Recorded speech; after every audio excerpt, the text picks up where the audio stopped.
एकनाथ शिंदे भाकरी फिरवणार आणि ही भाकरी फक्त पदांची नाही तर संपूर्ण शिवसेनेच्या काम करण्याच्या पद्धतीची आहे. कारण आता फक्त प्रश्न सत्तेचा राहिलेला नाही तर पक्ष वाढवण्याचा आहे.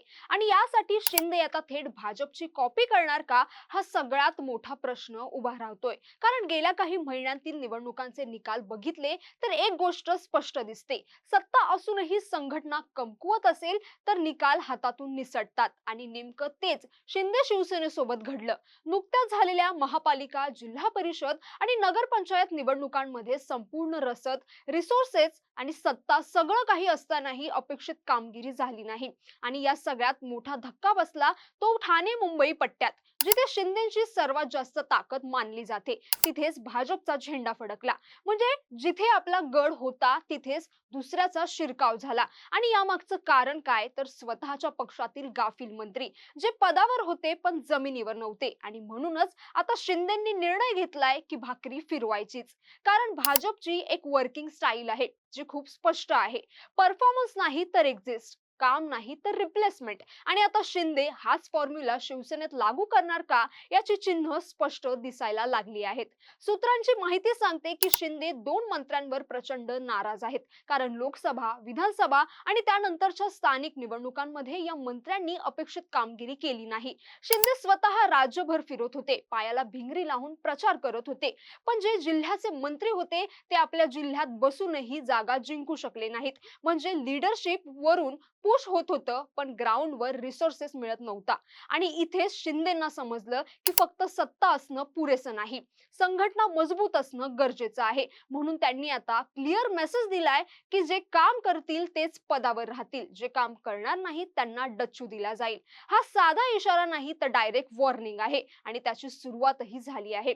पुण्यात संपूर्ण कार्यकारिणी बरखास्त करण्यात आली. हा डिसिजन फक्त पुण्यापुरता मर्यादित नाही तर राज्यभरातील पदाधिकाऱ्यांसाठी सिग्नल आहे की आता पद हे फक्त स्टेटस नाही तर परफॉर्मन्स बेस्ड कॉन्ट्रॅक्ट आहे. आणि इथेच येतो सगळ्यात महत्त्वाचा मुद्दा, म्हणजे मतदार याद्या.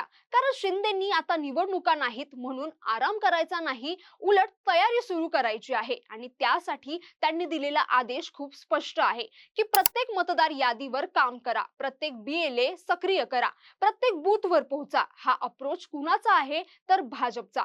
भाजप गेल्या अनेक वर्षांपासून निवडणुकीच्या आधी नाहीतर निवडणुकीच्या मध्ये काम करतो.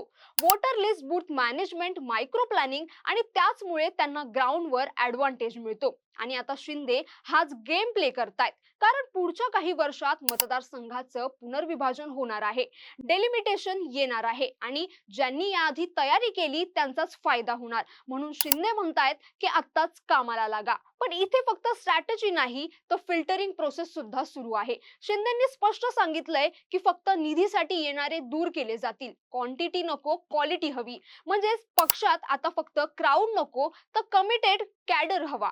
आणि म्हणून आता प्रत्येक पदाधिकारी, मग तो आमदार असो, खासदार असो, मंत्री असो किंवा शाखा प्रमुख असो, सगळ्यांचा रिपोर्ट कार्ड तयार होणार आहे. काम केलं तर टिकणार, नाही केलं तर बाहेर. हीच भाजपची स्टाईल आणि आता ही शिंदे शिवसेनेची स्टाईल बनते आहे. पण इथे एक मोठा राजकीय प्रश्न आहे. शिंदे भाजपची कॉपी करतायत की भाजपच्या शॅडो मध्ये स्वतःचं अस्तित्व वाचवण्याचा प्रयत्न करतायत. कारण ग्राउंड रियालिटी अशी आहे की महायुतीमध्ये भाजप डॉमिनेट आहे. रिसोर्सेस, कॅडर प्लॅनिंग सगळ्यात ते पुढे आहेत. आणि अशा परिस्थितीत शिंदे शिवसेनेसमोर दोनच पर्याय आहेत. एक म्हणजे भाजपवर डिपेंड राहणं आणि दुसरा म्हणजे स्वतःची इंडिपेंडेंट ताकद तयार करणं. आणि शिंदे आता दुसऱ्या मार्गावर चालताना दिसतात. कारण जर स्वतःच्या वोटर बेस तयार झाला तर स्वतःची संघटना मजबूत झाली नाही तर भविष्यात बार्गेनिंग पॉवर कमी होणार. आणि म्हणूनच ही भाकरी फिरवणं म्हणजे फक्त इंटरनल रिशफल नाही तर हा आहे लॉंग टर्म सर्व्हायव्हल स्ट्रॅटेजी. पण यामध्ये रिस्क सुद्धा आहे. कारण जेव्हा तुम्ही पक्षात बदल करता तेव्हा नाराजी निर्माण होते, गटबाजी वाढते आणि काही लोक बाहेरही पडू शकतात. पण शिंदे हा रिस्क घेण्याच्या तयारीत आहेत. कारण त्यांना माहित आहे आज थोडी नाराजी चालेल पण उद्या पक्ष उभा राहिला पाहिजे. आणि म्हणूनच सध्या संपूर्ण फोकस एका गोष्टीवर आहे, संघटना, संघटना आणि संघटना. 39,000 गावांपर्यंत पोहोचायचं आहे, प्रत्येक मतदार यादीवर काम करायचं आहे, प्रत्येक बूथ मजबूत करायचं आहे. कारण शेवटी निवडणूक जिंकते ती स्टेज वरची भाषणं नाही तर बूथ वरचा वर्कर. आणि म्हणूनच आता शिंदे भाकरी फिरवणार पदांमध्ये, पद्धतीत आणि पूर्ण राजकारणाच्या अप्रोच मध्ये. आणि कदाचित ही भाकरी फिरवणं फक्त सुरुवात आहे, कारण पुढचा टप्पा असेल शिवसेनेची खरी ताकद परत उभी करण्याचा. आणि जर हा प्लॅन यशस्वी झाला तर महायुतीतलं समीकरणही बदलू शकतं.